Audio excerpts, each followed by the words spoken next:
A mulher é discriminada e estatísticas para comprovar esse fato não faltam.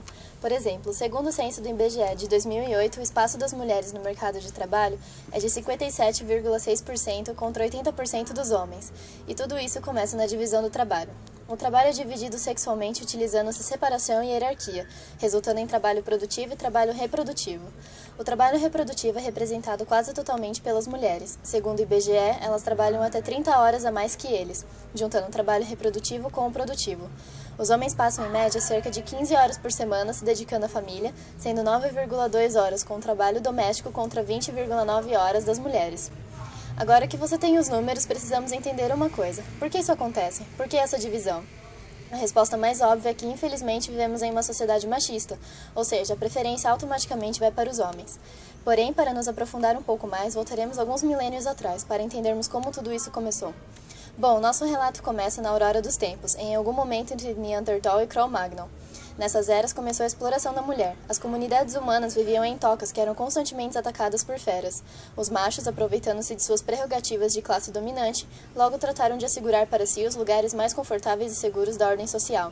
Ficavam no interior das cavernas, fazendo comida para os bebês e penteando os cabelos, enquanto as pobres fêmeas armadas tão somente de porrete saíam para enfrentar leões e ursos.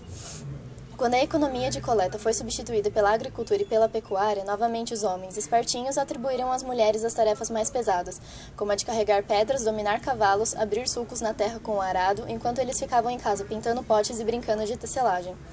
Quando os grandes impérios se dissolveram, cedendo lugar aos feudos, perpetuando uma guerra uns com os outros, estes logo constituíram seus exércitos particulares, formados inteiramente de mulheres, enquanto os homens se abrigavam nos castelos e ali ficavam no bem bom, curtindo os poemas que as guerreiras, nos intervalos dos combates, compunham em louvor de seus encantos varonis. Quando surgiu a brilhante ideia de cristianizar o mundo, tornando-se necessário para tanto enviar missionários a toda parte, onde arriscavam ser empalados pelos fiéis, esfaqueados pelos salteadores de estrada, ou trucidados pelo auditório entediado com seus sermões, foi novamente sobre as mulheres que recaiu o pesado encargo, enquanto os machos ficavam maquiavelicamente fazendo novenas ante os altares domésticos. Idênticas explorações sofreram as infelizes por ocasião das cruzadas, onde armadas com pesadíssimas armaduras atravessavam os desertos para serem passadas a fio da espada pelos mouros, ou nesse caso mouras, já que o machismo dos secazes de Maomé não era menor que o nosso. Sem falar nas grandes navegações, onde uma demanda de ouro ou diamantes para adorar os ociosos machos, bravas navegantes atravessaram os 7 mares e combatiam ferozes indígenas.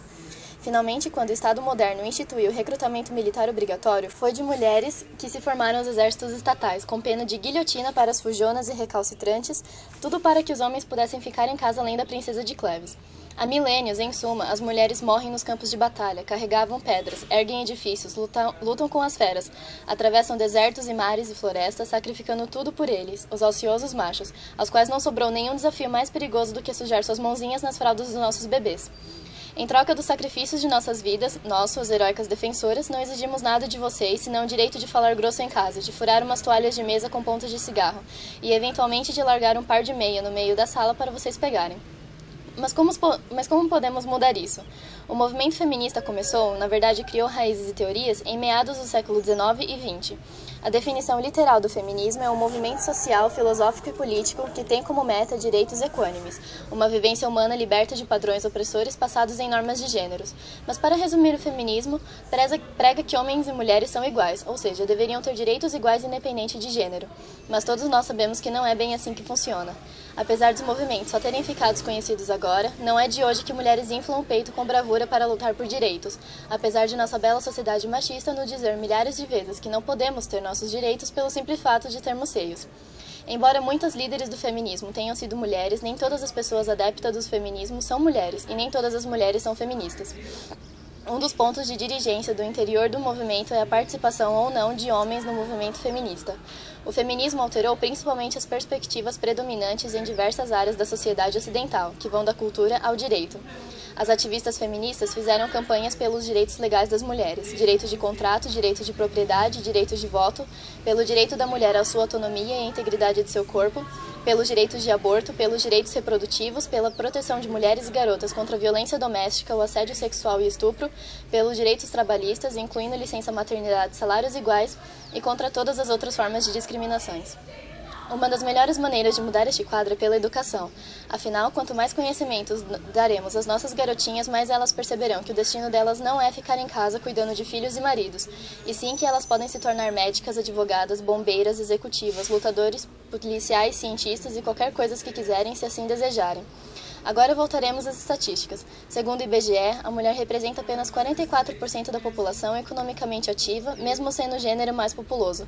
Dessa porcentagem, apenas 24% ocupam cargos gerenciais. Um grande contraste no mercado de trabalho é que as executivas, segundo pesquisas, ganham 22,8% menos do que os executivos. Tudo isso contribui para que o índice seja horrível. As mulheres brasileiras ganham apenas 71% dos salários dos homens brasileiros. Nosso poder se concentra no conhecimento e escolaridade. Segundo o IBGE, 30% das mulheres apresentam mais de 10 anos de escolaridade no currículo contra 20% dos homens. Agora que você tem prova, com números, estatísticas, fatos e etc., de que as mulheres de fato trabalham mais, lutam mais e estudam mais, gostaria de colocar em suas cabeças a mesma pergunta que está na minha. Por que diabos nós ainda somos considerados o sexo frágil? Maria, Maria, um dom, uma certa magia, uma força que nos alerta. Uma mulher que merece viver e amar como outra qualquer do planeta. Maria, Maria. Bom dia. Bom dia. Como é seu nome? Tainan. Tainan, eu vou estar fazendo algumas perguntas para você. Qual o curso técnico que você está cursando no momento? Técnico e mecânico. Por que você escolheu esse curso?